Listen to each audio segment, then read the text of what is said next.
Welcome to this tutorial on TA cloning using Photo51.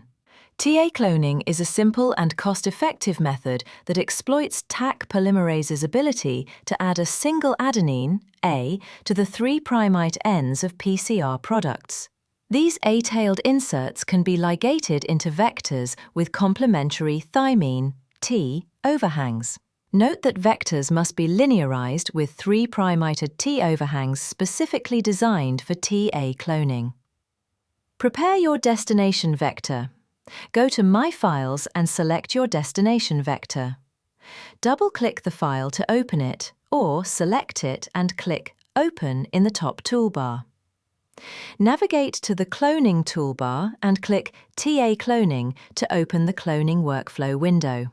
If you would like to change your vector, click Change Vector at the bottom of the window, or click the pencil icon next to the plasmid name at the top. Please ensure your vector is already linearized with 3' of T overhangs, as unlike inserts, the vector does not receive A overhangs by PCR. To add an insert, click New Insert at the bottom of the window, or select Inserts at the top.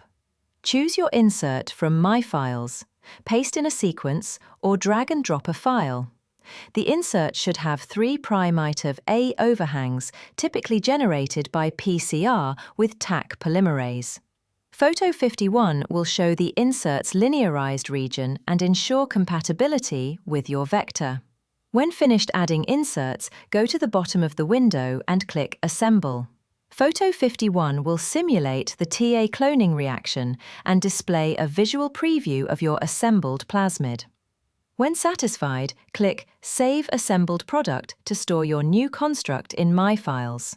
You have now completed TA cloning using Photo51.